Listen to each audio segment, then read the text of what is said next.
So welcome to the Divorcee Podcast. Today we're going to be focused on re-entering the dating game.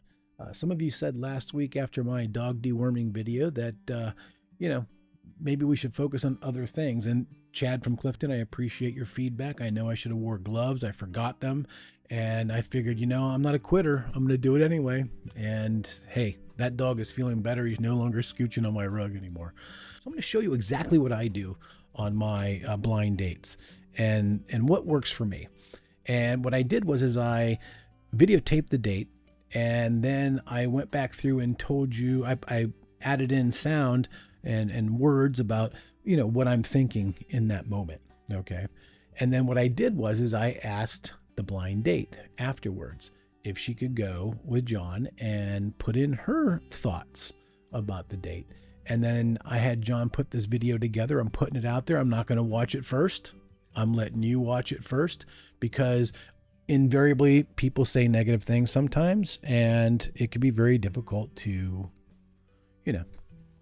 overcome those negative things that people say. And it might dissuade me from releasing the video. So I thought, you know what? I'm confident in myself. And so I'm going to release this video without watching it. So without any further ado, here is my blind date. It's at a Starbucks. Just throwing that out for you. Guys, if you want to take somebody out, take them to a high-end coffee shop like Starbucks. All right, here we go. So yeah, I like warm soup. Not hot, just like a warm, a little on the warm side. Not hot. Yeah, I think right about here I really impressed her. And I was just laying back and waiting for the sparks to fly, because it was inevitable. Well, that's a choice. I respect that.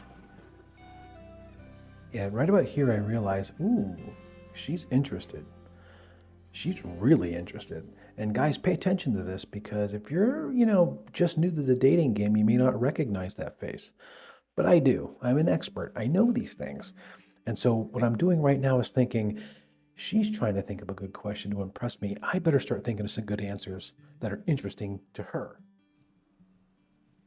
So, what do you like to do for fun? And I was ready for this question. I was thinking in my mind at this point, she wants something interesting and quirky. She wants somebody that has varied interests and not just like one thing. So if I were to say, I love baseball or I love softball, anything along those lines, those are interactive things that, guys do, but they're not necessarily interesting to her.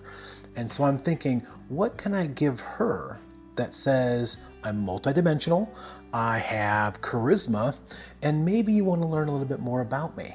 So I throw this out there at her and hit her with a big one. Yeah, sometimes I Google things, I like to look at rashes, like weird rashes and warts and, ducks. I love ducks. How about you? It turns out she didn't like ducks, but it seemed like she was supportive. I mean, she came back with a pretty positive response. Well, that's very curious. It's good that you like to learn. I'll be honest though, I was at some point, and I'm sure John will be able to pinpoint this in the video, I was feeling a little nervous about whether or not I was really coming across as somebody that was interesting, or if the answer she's giving me is just kind of being nice to me in a sense. But I thought, that's my stinking thinking coming through. That is the reason why I'm no longer married. I got to start thinking positive. And so I really turned it on after this. I really showed some attitude and hopefully made an impression. So, where do you live? I live by Wendy's. Hey, I live by Wendy's. You know what I'm saying? I live by Wendy's. And I'm sure John will be able to pull this out, but at some point I really felt like I entered my own, I don't know what you call it, my own mojo or something. I just felt like I got this together and I'm making a good impression. And it doesn't have to be the perfect impression, just a good impression, because we are trying to get back into the dating game, right? That's where we're at, man. And so sometimes you just have to accept the good and the bad. But at some point I felt like, I really showed my true spirit. You know what I'm saying?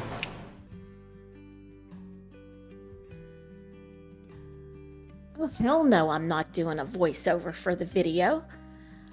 That's 2.5 hours of my life that I am never getting back again. I am not going to do anything more. You can use the video, you can use whatever you have, but I am out of here. Don't call me again. All right, and thank you for joining the Divorcees podcast. I hope you enjoyed yourself today. It's been a wonderful delight.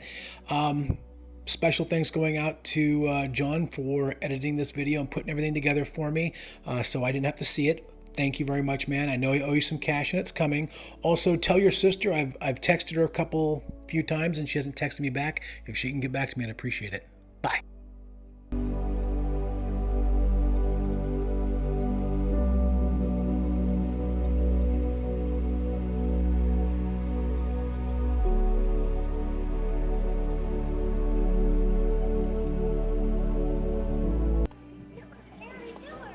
Killer Gary, killer.